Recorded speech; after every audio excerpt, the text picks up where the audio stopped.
Bismillahirrahmanirrahim. Assalamualaikum warahmatullahi wabarakatuh. Nama saya Waldri Ramadan dari kelas Sistem Pakar A. Di sini saya akan menjelaskan tentang metode inference atau penelusuran dengan menggunakan rule based. Dan kemudian nantinya akan dibuatkan decision tree atau pohon putusannya berdasarkan topik yang telah dipilih sebelumnya. Di sini saya memilih topik yaitu implementasi sistem pakar menggunakan metode certainty factor untuk mendiagnosa dini coronavirus disease atau yang biasa kita sebut COVID-19. Coronavirus disease atau COVID-19 yaitu keluarga besar virus yang dapat menyerang manusia dan hewan yang saat ini menjadi pandemi global. Pada manusia biasanya menyebabkan penyakit infeksi saluran pernapasan, mulai dari flu biasa hingga penyakit serius seperti MERS dan SARS. COVID-19 sendiri merupakan coronavirus jenis baru yang ditemukan pada manusia dan di daerah Wuhan, Provinsi Hubei, Cina pada tahun 2019. Dan sebagaimana kita ketahui, dunia benar-benar dibuat kacau oleh virus ini. Bahkan ada yang sampai lockdown 3 bulan, 4 bulan, bahkan sampai setahun. Dan sampai pada saat video ini dibuat sekarang juga, coronavirus masih melanda negara kita, negara Indonesia.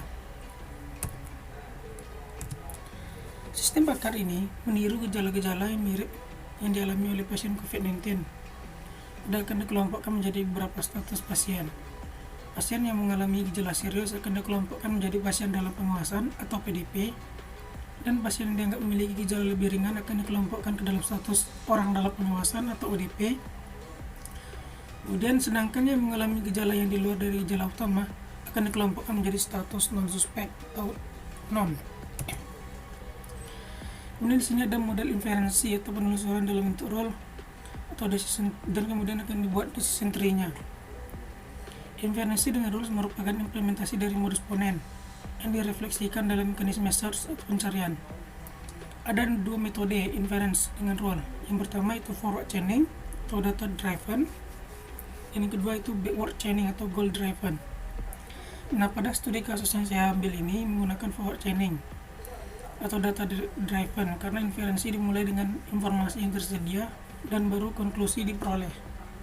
Proses pencarian berlanjut sampai tidak ada rule yang dapat digunakan atau sampai sebuah tujuan atau goal tercapai.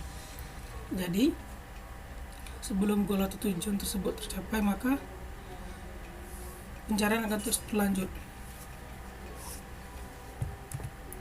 Kemudian basis pengetahuan. Knowledge base merupakan inti dari program sistem pakar, karena basis pengetahuan itu merupakan presentasi pengetahuan atau knowledge representation. Basis pengetahuan adalah sebuah basis data yang menyimpan aturan-aturan tentang suatu domain knowledge atau pengetahuan tertentu. Basis pengetahuan dilakukan untuk menentukan hipotesa dan evidence yang terjadi pada masing-masing status pasien yang dikategorikan ke dalam 3 kategori yang meliputi pasien dalam pengawasan PDP, orang dalam pemantauan ODP, dan orang yang dianggap non-suspek atau non. Pemodelan aturan CF yaitu proses pemodelan algoritma yang dihubungkan dari status pasien dan gejala. Contohnya pemodelan aturan CF ini yaitu jika mengalami demam maka flu. Kemudian jika dimasukkan dalam rumusnya dibuat itu if demam then flu. Jadi basis pengetahuan ini sangat penting ya dalam membuat sistem pakar, karena jika kita membuat suatu sistem pakar jika tidak ada basis pengetahuan maka itu bagaimana untuk membangun sistemnya, karena kita membutuhkan suatu data. Nah, basis pengetahuan ini pada studi kasus ini dengan menentukan gejala penyakit yang dialami oleh pasien positif COVID-19. Secara umum ada beberapa yang mempunyai spesifikasi utama seperti pada tabel di samping.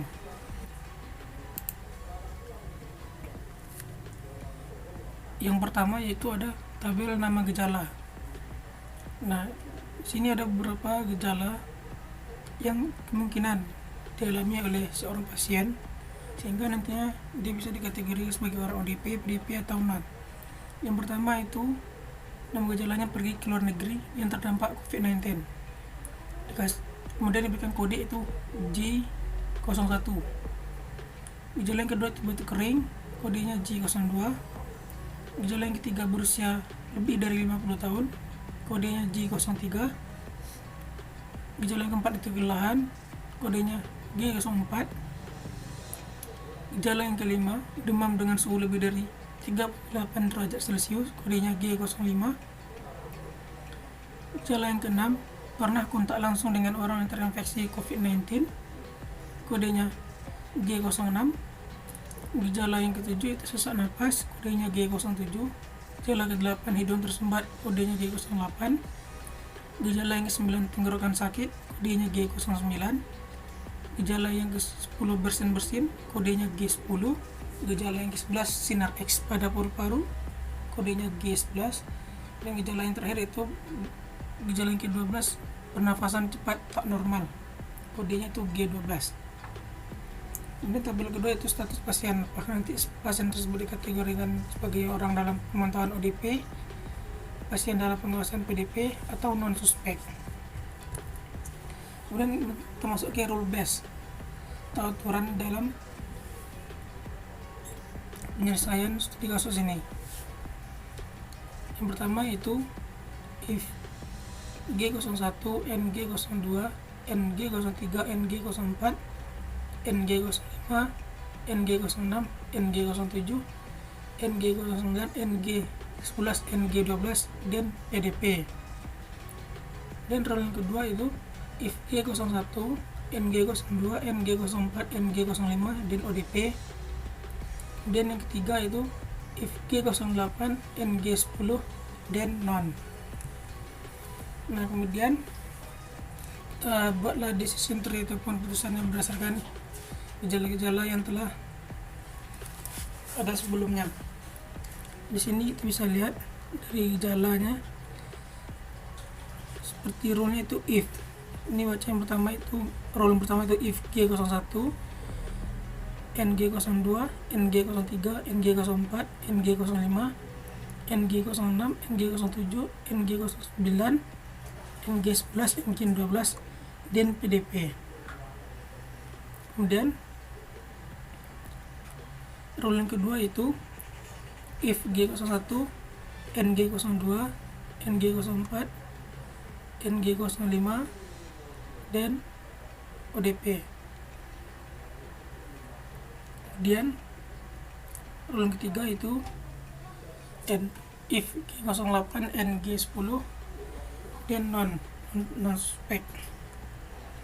Nah, ini bisa dilihat di sini keterangannya, jika yang abu-abu ini itu gejalanya, yang bulat lingkaran hitam ini status pasiennya. Inilah kode dan nama gejala yang telah ada sebelumnya. Baiklah, itu saja yang bisa saya sampaikan. Apabila ada kesalahan, saya mohon maaf. Wabillahi taufiq wal hidayah. Assalamualaikum warahmatullahi wabarakatuh.